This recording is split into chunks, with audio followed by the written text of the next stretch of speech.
allazi khalaqal mauta wal hayata liyabluwakum ayyukum ahsanu wa huwal azizul ghafur. Allahumma shalli ala sayyidina Muhammadin wa ala alihi wa sahbihi ajma'in. Jemaah pengajian Ahad yang dimuliakan Allah, mari kita bersyukur kepada Allah Subhanahu wa taala atas segala nikmat rahmat serta kurnianya kepada kita semua, hingga pada malam hari ini kita masih diperkenankan untuk dapat berkumpul di aula masjid yang kita cintai ini untuk melaksanakan pengajian rutin kita di malam Ahad. Alhamdulillah. Kemudian selawat juga senantiasa kita aturkan kepada Rasulullah Sallallahu Alaihi Wasallam. Semoga kita semua yang ada di sini bisa terkait orang-orang yang mendapatkan syafaat beliau di dunia dan akhirat. Ya Rabbal Alamin. Alhamdulillah, malam ini kita seperti biasanya melanjutkan pengajian kita seperti di malam Ahad sebelumnya. Untuk pada malam hari ini kita akan membuka kajian yaitu masalah tasawuf. Tasawuf yang insyaallah akan disampaikan oleh Ustaz kita Anwar Damani yang telah hadir bersama kita. Jadi untuk mempersingkat waktu, maka kita buka saja pengajian ini. Itu kami persilakan kepada Ustaz untuk memaparkan uraian masalah tasawuf yang akan kita lakukan bersama-sama. Kepada Ustaz kami persilakan dengan segala hormat. Bismillah. Makasih. A'udzu billahi minasyaitonir rajim. Bismillahirrahmanirrahim. Assalamualaikum warahmatullahi wabarakatuh. Bapak Ibu semua jamaah Masjid Al-Inayah yang Allah berkahi, sejenak kita menggunakan umur kita ini sembari kita kembali bersyukur kepada Allah Ta'ala atas nikmat-nikmat yang telah sampai kepada kita. Salah satunya sehat kita, diberikan umur, izin bisa berkumpul, tertarik hati kita hendak istiqamah beramal lewat talabul ilmi. Semoga kita ni menghabiskan umur kita dalam bentuk taat, dalam bentuk kita beribadah kepada Allah, dan kita mendapatkan keasyikan, kesedapan, kelazatan daripada beribadah kepada Allah Subhanahu wa taala. Kita mulailah pada perjumpaan kali ini di malam hari ini dengan memasang niat untuk memperbaiki diri, untuk beramal lewat menuntut ilmu dan menambah pemahaman, mengusir kegelapan daripada kebodohan kita, dan Allah mudah-mudahan memberikan cahaya pemahaman. Bismillahirrahmanirrahim. Nawaitu ta'alluma wa ta'lim. Sengaja aku berniat untuk belajar dan mengajarkan li ridha'illahi ta'ala, guna mencari ridha Allah, wa bi syafaati Rasulillahi sallallahu alaihi wasallam, dan dengan syafaat Rasulullah sallallahu alaihi wasallam ala niyatin salihah, atas niat yang baik. Al-Fatihah. A'udzu billahi minasyaitonir rajim. Bismillahirrahmanirrahim. Alhamdulillahi rabbil alamin, ar-rahmanir rahim, maliki yaumiddin, iyyaka na'budu wa iyyaka nasta'in, ihdinas siratal mustaqim, siratal ladzina an'amta 'alaihim ghairil maghdubi 'alaihim waladdallin. Amin.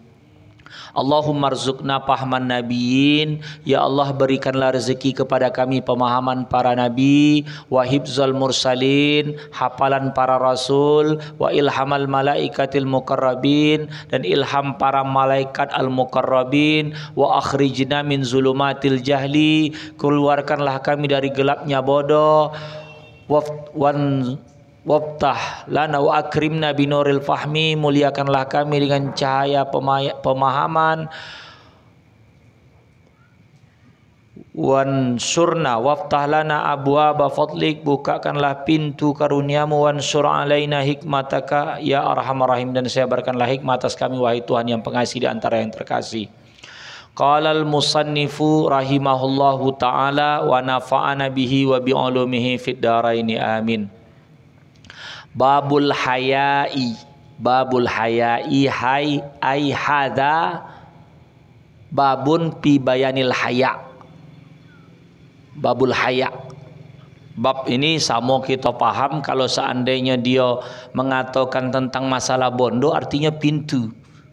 Babul haya. Tapi maksud di sini bukan pintu, bab. Artinya ketika kita hendak memasuki ilmu ada pintunya, ada babnya. Jadi pintu atau bab tentang malu. Bab malu. Nih, dalam kaji tasawuf tuh kita harus memahami malu. Secara teori tasawuf tu dia mengindahkan akhlak, ya, tahsinul akhlak.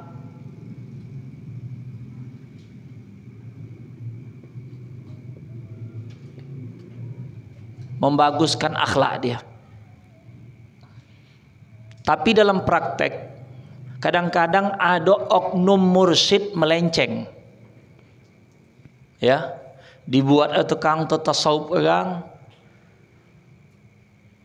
ada taubusan kepada guru, ada modelnya akikah ruh, ada modelnya anda menyelamatkan orang tua sambil ditunjukkannya begitu dengan ilmu, kemampuan sugesti atau sihir dia. Ini pribadi ya. Kalau kaji di dalamnya murni memperbagus akhlak. Karena dulu secara apa ya, tauhid itu fikih juga. Tauhid itu fikih juga. Namanya al-fiqhul asghar. Al-fiqhul asghar, fikih kecil. Mengenal Tuhan, awaluddin ma'rifatullah. Fikih kecil itu tauhid. Yang ibadah itu namanya al-fiqhul akbar. Al-fiqhul akbar. Fikih tagab itulah yang kita kaji, yang fikih itu. Dulu pembahagiannya. Ketika dua yang tagab ni disatukan, itulah baru dia menjadi tasawuf. Tasawuf ni kesatuan tauhid dengan fikih ni. Jadi orang tidak akan bisa betul tasawufnya kalau tauhid sama fikih tak duduk. Mengesahkan Allah dengan sebenar-benar keesaan. Jiwanya tak akan goyang ketika diuji dengan segala macam ujian. Sakit dia tetap yakin yang memberikan sehat Allah. Dia berubat lewat ikhtiar. Itulah betul-betul tawakal, yakni berusaha, pasrah sambil upaya. Itulah yang namanya tawakal. Pasrah diserah sama Allah sambil berbuat. Ya Allah, dengan segala keterbatasanku ni, aku tawakal kepadamu. Berbuat dia sambil diserahkannya sama Allah, hasil kembali kepada Allah. Dah, itu cerita. Jadi babul haya, malu ni perlu dikaji. Ini nanti ada pembagian, maksudnya ceritanya malu yang macam mana yang dikaji di dalam masalah kitab Ar-Risalatul Qushairiyah.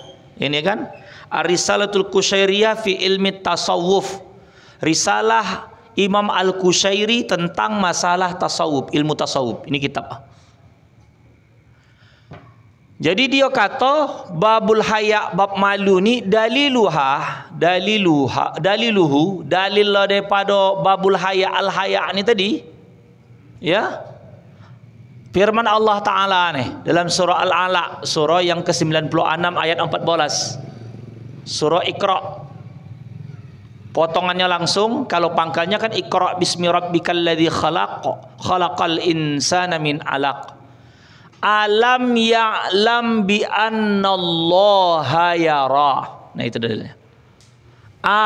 Apakah lam tidak? Apakah tidak ya'lam, dia mengetahui Lam ni mati, mim ni gara-gara ada lam ni. Mim ni mati gara-gara ada lam. Maka lam yalid wa lam yulad. Mati ke ujung ah.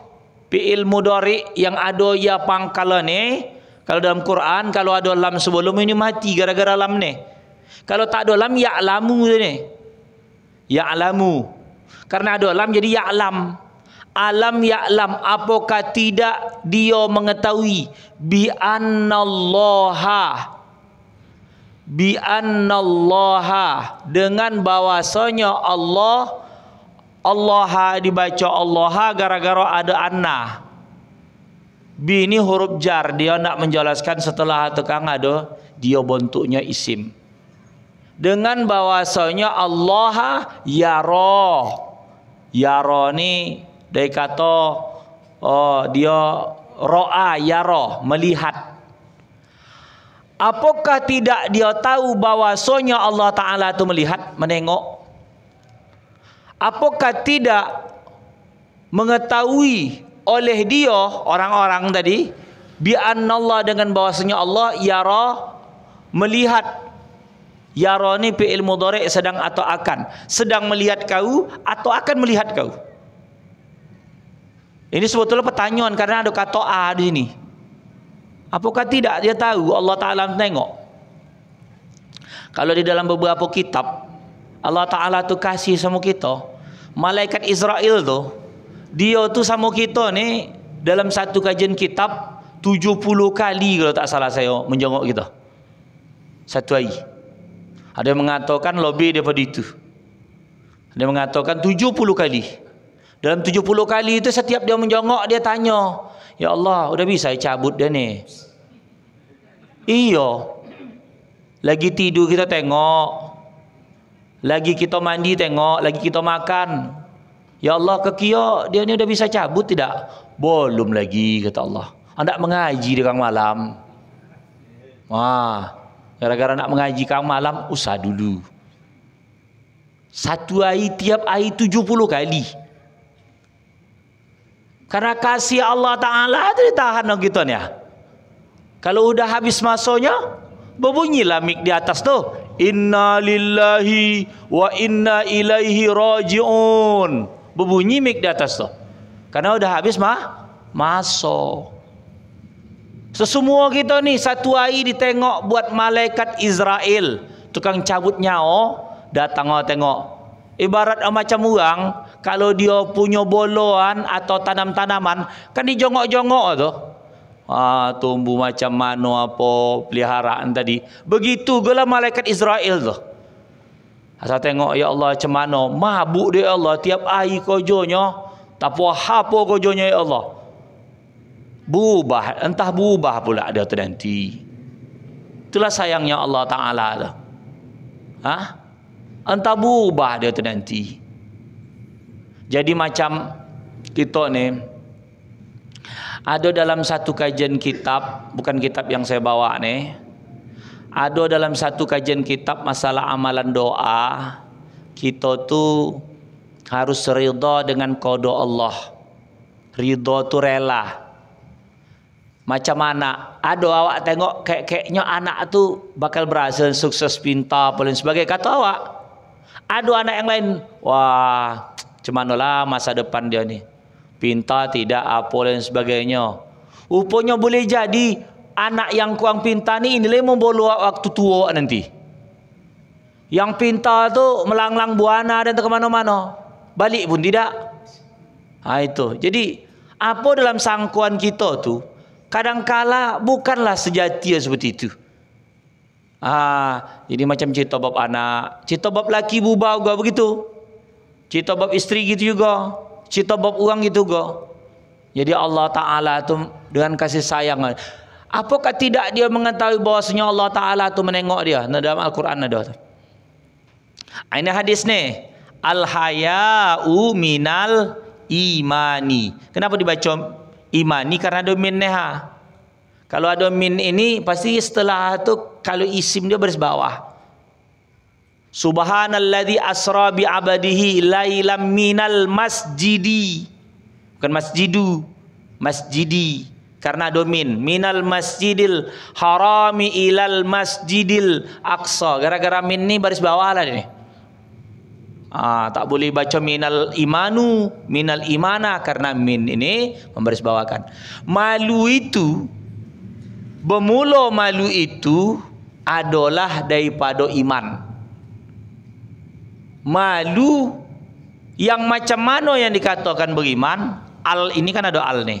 Ada hayaun, ada al-haya'u.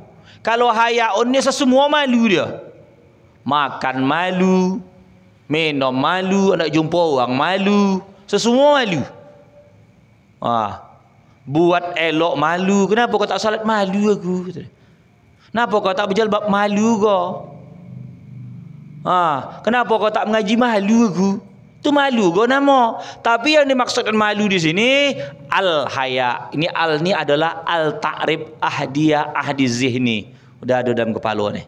Maksud malu macam mana? Malu berbuat sesuatu yang dibenci oleh Allah yang tidak menunjukkan kualitas keimanan. Jadi makanya malu daripada iman karena ada hubungan dengan iman ni. Dia tak solat, malu dia. Malu dia tak solat. Itu yang dikatakan malu daripada iman. Min ini tab'id. Tab'id arti sebahagian. Kan ada orang mengatakan min. Sebahagian. Berarti iman tu sebahagiannya malu. Kalau ada malu berarti dia beriman. Malu macam mana? Malu yang memang bahagian daripada iman. Bukan malu-maluin. Begitu. Jadi malu daripada iman karena memang ada iman ditambah dan malu ni tadi. Ini lagi hadis istahyu. Malulah kalian, perintah minallah, daripada Allah, haqqal haya. Minallah hahihu. Ada min. Yang tadi situ hi minallahi. Jadi istahyu minallahi haqqal hayai. Dibaca haqqa karena menjadi maf'ul bih dia ini. Maf'ul bih. Maf'ul bih itu artinya objek. Objek itu dia baca nasab. Objek itu. Malulah kalian daripada Allah akan sebetul-betul malu. Malu itu betul-betul malu. Jangan cuma mulut. Macam contoh, ada bini nanya sama lelaki, bang, abang sayang sama aku. Sayang dik. Betul bang. Iya. Apalah tanda abang sayang? Apa jawab? Boleh nomas, itu sayang. Tapi tak balik-balik jadi bang Taib. Boleh pula amas, pergi ke Malaysia dia. Atau pergi ke bini yang lain. Apa tanda sayang? Maka ni Persia macam-macam. Tergantung. Jangan tuntut itu. Artinya tengok aja kalau dia dah nak bertanggungjawab, sayanglah dia tu.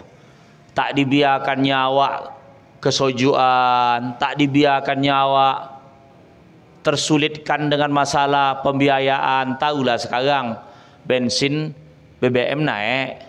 Belanja juga tak naik, begitu ya kan? Begitu. Habis dia takut direpet anda. Taklah ya Allah.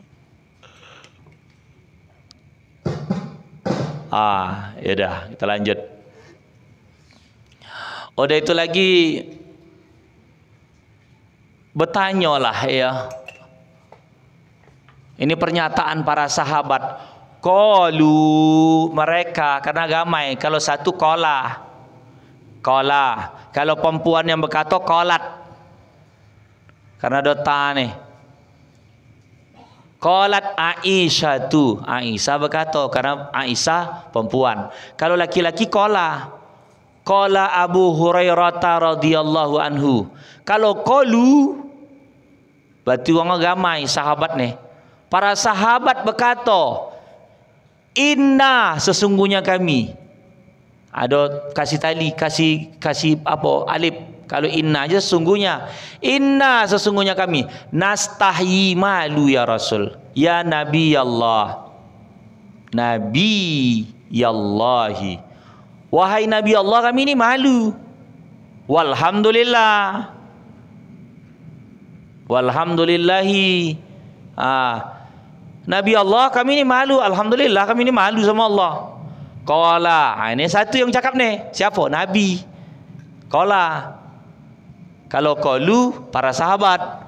Qala, laisa zalika. Bukan apa itu. Laisa bukan zalika itu. Bukan kau cakap, ya malu gitu. Ya Rasulullah, kami malu. Alhamdulillah, bukan begitu kata Rasulullah. Walakin akan tetapi manistahya, orang yang malu itu minallah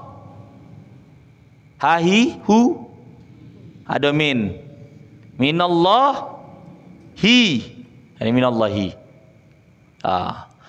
Orang yang malu itu daripada Allah, haqqal hayai fal yahfizir ra'sah.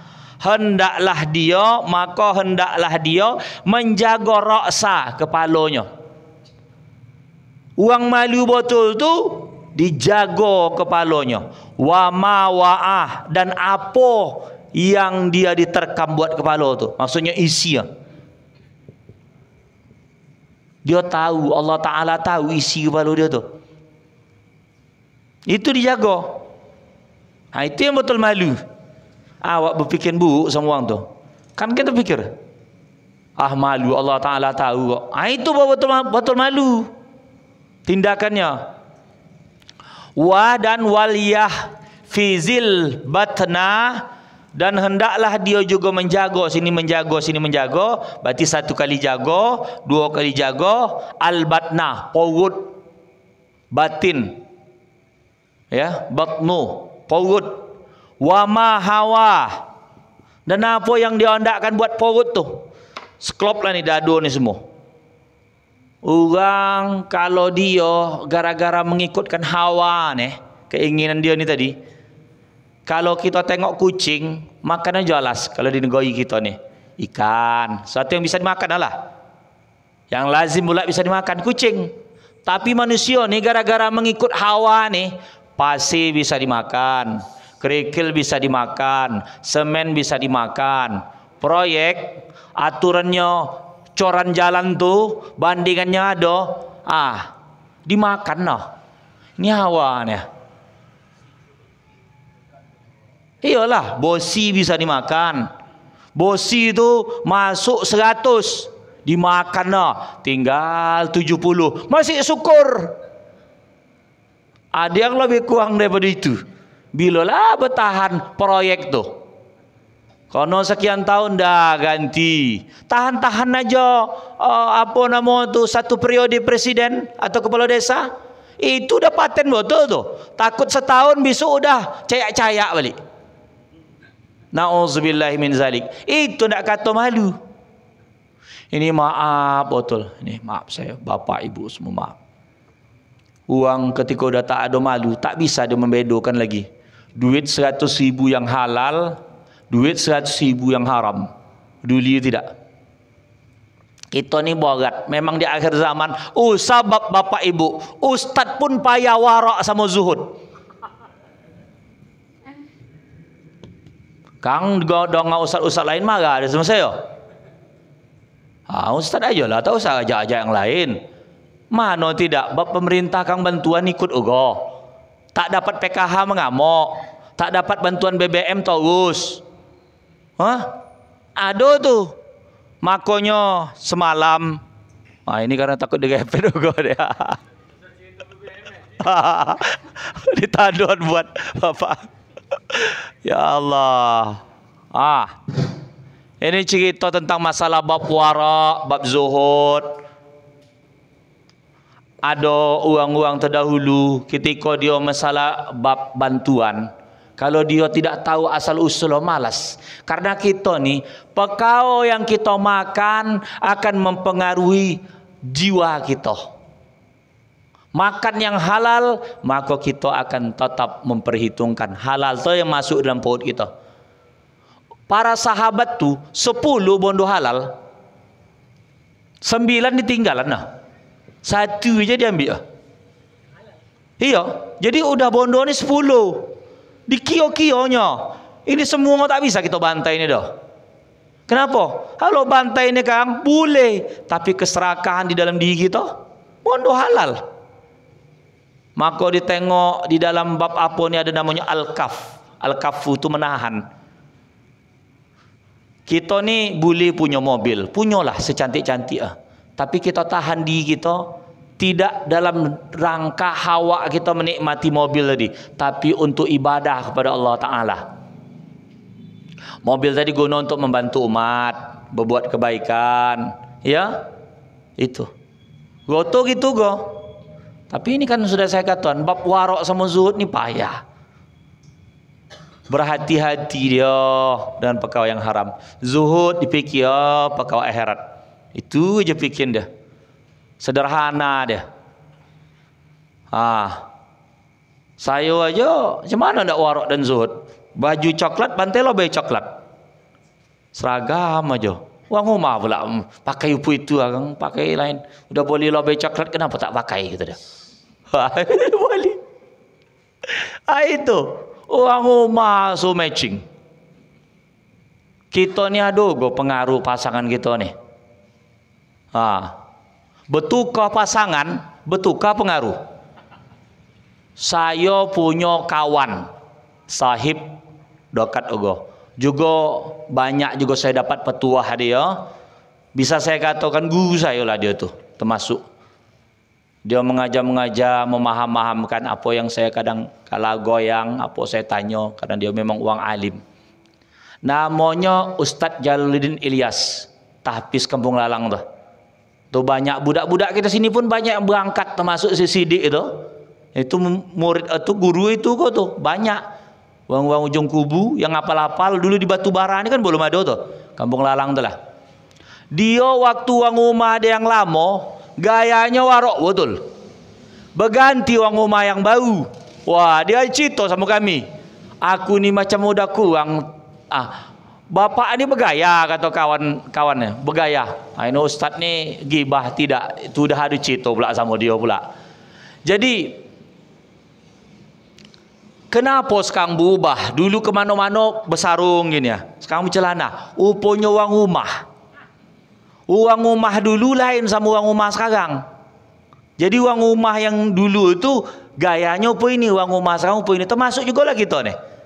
Kita ni juga pengaruh. Kalau ada pula model laki tu, goma pula menengok bini glowing-glowing, suruh tu boleh skincare tu.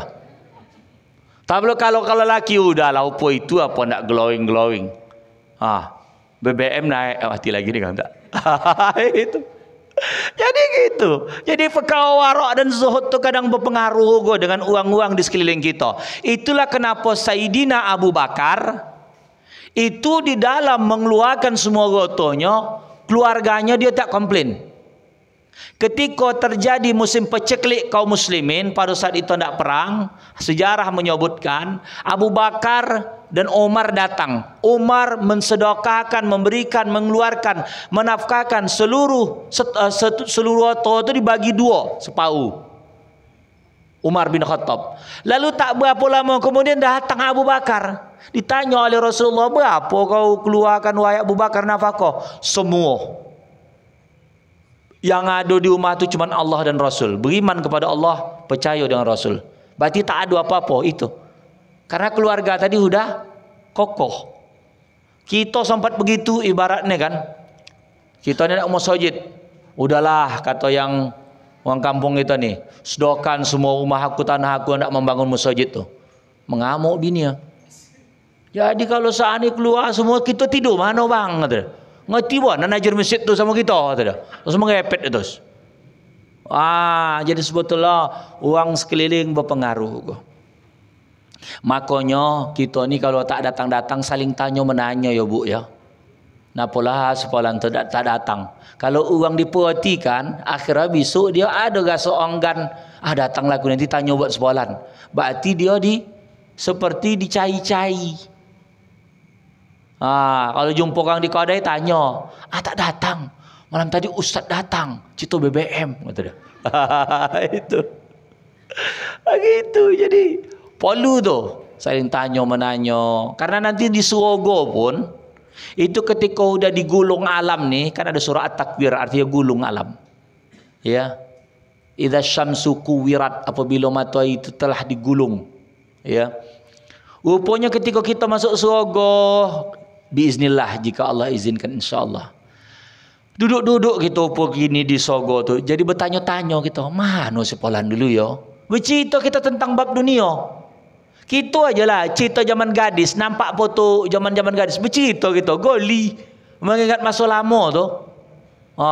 Kalau ada pula foto pak suami, cik laki tadi, abang dulu jumpa aku di mana? Pantai sejarah ni, kata dia. Kita bersejarah, bernostalgia, begitu golah upo gambaran di surga tu.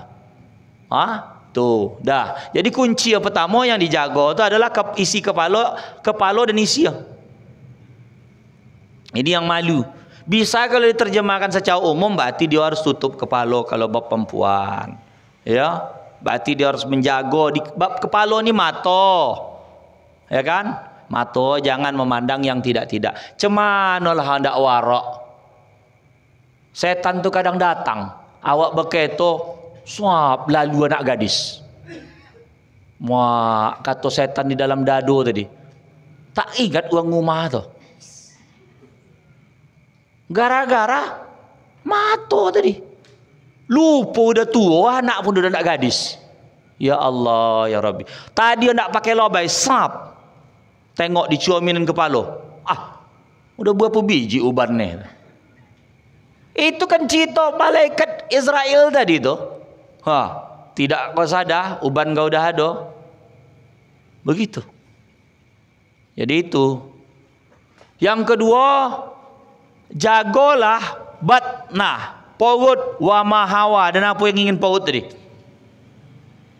Yang ketiga, wal yazkuril mauta, ingatlah mati. Sobut, ingat, ini zikir juga. Wal bilah, dan ujian mati tadi. Udah, 3 macam itu yang cerita suruh perintah. Nah, ini ada tambahan, waman aradal akhirata, siapa yang ingin akhirat, taraka zinatal hayatid dunia, maka dia akan meninggalkan zinah, perhiasan, zinah, keindahan cantik-cantik dunia ni. Dia tinggalkan, tujuan dia akhirat, dibawanya keindahannya untuk akhirat. Paman fa'ala zalika, siapa yang buat upo itu, faqadis tahya minallahi haqqal hayai, itulah betul-betul ini betul-betul malu pada Allah. Jadi di sini ada 1, 2, 3, 4 poin. 4 poin. Menjaga kepala dan isia, menjaga perut dan keinginannya, mengingat mati, dan yang anda dunia, tinggalkanlah perhiasan hidup dunia ni. Maksudnya apa? Bukanlah dunia jadi tujuan. Dunia hanyalah mazra'ah. Dunia adalah tempat bercocok tanam akhirat. Ya, jadi dari poin-poin yang nampak ni tadi, itulah untuk pembukaan awal. Kita kembangkan dengan bertanya. Di sini ada sedikit tambahan, katanya begini.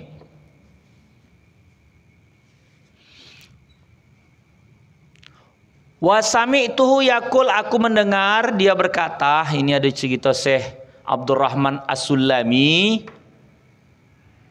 Ya. Sami'tu Aba Bakrin Ar-Razi, aku mendengar Abu Bakar Ar-Razi yaqul, dia berkata, sami'tu benu Atha, sami'tu bena Atha'in yaqul, aku mendengar Ibnu Atha yaqul berkata, al ilmul akbar, Adapun ilmu yang besar itu, yang paling tagap itu al-hibatu wal haya'u, sogan dan malu. Ilmu yang paling tinggi adalah sogan kepada Allah dan malu. Itu paling tinggi. Mana tempat dia terasa dia Allah Ta'ala itu muraqabah, mengawasi dia, ya. Dia rasa diawasi Allah, ya, dan dia merasa Allah Ta'ala senantiasa dekat sama dia. Allah tengok terasa gitu, muraqabah. Fa iza zahabatil hibatu wal haya, apabila malu. Di sini digunakannya haya itu di sini berarti daliluha. Karena dia menghukumkan perempuan itu bab haya. Bisa juga dia jadi mana pun jadi, daliluhu pun bisa juga. Untuk mengatakan kalimat tadi. Lam yabqi fihi khairun, tak ada tersisa kebaikan pada seorang kalau tak ada sogana, kalau tak ada malu, utama sama Allah. Maka kalau di kampung tu dulu kalau ada buat maksiat dosa, tidak kau malu sama tetangga, ya kan? Tapi sekarang itu adalah yang paling penting dijaga adalah malu kepada Allah Subhanahu wa Ta'ala. Sekian sampai situ pembukaan kita. Demikian, ada nak tanya dipersilakan. Assalamualaikum warahmatullahi wabarakatuh. Terima kasih disampaikan kepada Ustaz. Yang telah memberikan panjang lebar dalam masalah malu. Di dalam bagaimana di dalam sholat saya, di mana di dalam sholat supaya kita bisa khusyuk sekian. Bismillahirrahmanirrahim. Dua pertanyaan. Adakah kepiat zikir? Kepiat itu kalau dalam bahasa Arab hendak kita urai terdiri dari kaifa sama ada tambah ya dan ta. Kaifiyatun artinya tata cara. Kepiat itu tata cara. Apakah ada tata cara berzikir? Contoh aja guru-guru, contoh aja Pak Imam. Itulah kepiat. Dimulai dengan istighfar, artinya membersihkan diri, dia namanya istilahnya takhalli. Kalau dalam tasawuf itu kan takhalli. Ini kalau kepiat zikir yang dimaksudkan adalah zikir duburus salah, setelah selesai salat, apa itu? Tapi kalau kepiat zikir yang dimaksudkan adalah dalam tarikat, maka dia masuklah bersuluk, masuklah bermursyid, masuklah dia pegang tarikat. Itu ada kepiat masing-masing tariqah lain kepiat yang penting asal muasal daripada kepiat hendak masuk tariqah tu suluk tu jalan ya, suluk tariqah gitu go. Tetapi ada pengertian masing-masing. Ini tariqah ni sebutan untuk kelompok tu. Jadi kalau kita tengok semua daripada kunci tariqah tu adalah at-taubah, itu pintu dasar. Bertaubat dulu. Itu maka kalau orang-orang masuk suatu kajian upo-upo tariqah tu, dia mandi taubat dulu. Dan bagi peraturan orang tu wajib. Wajib dia bertaubat. Kan begitu. Sekarang pertanyaannya teknisnya mandi-mandi itu apa wajib? Mandi itu tidak sebetulnya, itu sunat. Mandi sunat. Soal sunat taubat. Kalau tak buat apa-apa kok. Cuman kalau di dalam suatu persuluhan tu dihukumkan wajib semua orang tu kalau ikut teknis kami. Maka wajib mandi, wajib salat. Ada zikir-zikir itu. Jadi ikut Pak Imam, itu Pak Imam tu biasa kalau udah diunjuk jadi imam, dia pun pernah menengok orang menjadi imam. Karena itu bersanad tu, sanad dia mendengar, kalau dia tak pernah mendengar pula macam mana pula dia hendak mengamalkan. Kan di kampung kita ni kan kuat sanad. Sanad salat tu udah berapa puluh tahun, beratus tahun dari sini dah. Itulah diikut dari turun temurun dulu, dari zikir panjang sampai zikir pendek, sampai tak berzikir lagi. Karena semua nak pergi. Gitu. Allahumma antas salam, Allahumma lantas jalan kata dia. Jalan pergi dia. Itu satu. Pertanyaan yang kedua tadi, khusyuk. Khusyuk ni Allah kasih. Tinggal lagi cocokan diri untuk khusyuk. Khusyuk tu istilah kalau bondo, ibarat kalau orang bekerja upah. Khusyuk tu upah daripada usaha kita. Kalau Allah Ta'ala tengok pantas dikasih. Kalau kerja kita belum pas, belum datang. Lakukan aja. Lakukan aja. harus diupayakan dengan ada namanya riadoh. Apa riadoh itu? Latihan. Kenapa kalau sholat sunat rawatib itu ada menyertai yang fardu? Untuk melatih agar bisa mengajukan yang fardu tidak bogat lagi. Siapa yang meninggalkan sunat agak susah lah dia nak mengontrol yang wajib. Ya, karena cuman yang wajib aja. Cuman kalau rajin dia buat sunat, yang wajib tu ada keringanan. Udah refleks lah badannya mudah. Maka kalau tidak dihitung-hitung, upanya menurut daripada salat tarawih, kita ni kan di kampung ni kan 20. Upanya salat rawatib tu 20 rakaat juga. 20 rakaat juga kalau di total semua, baik masuk yang muakkad sama tidak. 4 rakaat sebelum zuhur. 4 rakaat setelah zuhur udah 8. 4 rakaat sebelum asar udah 12. Ya kan? 2 rakaat setelah maghrib udah 14. 2 rakaat sebelum isya udah 16. 2 rakaat setelah isya 18. 2 rakaat sebelum subuh 20. Ada yang menambah jadi 22 tu sebelum maghrib. Dan sebelum maghrib kan belum 22. Ada yang mengatakan menjadi 23 tu karena campur dan witir. Karena wajib sama Nabi itu salat saya semalam 6 kali. 5 waktu, 1 salat witir. Nabi bagi dia wajib salat witir tu. Orang menghafal Quran pun dianjurkan, ya ahlal Quran, autiru ya ahlal Quran. Wahai orang-orang yang menghafal Quran, berwitirlah kalian. Jadi orang yang menghafal Quran, dia tidak tutup salat malam, ada hadis berwitirlah. Kalau satu namanya khilaful aula, dia tidak makruh, tetapi dia menyalahi yang afdal. Baiknya witir itu 3. Standar cukup makanlah itu. 1 bisa juga, tapi namanya khilaful aula. Gitu. Itu ya Pak ya. Ada yang lain?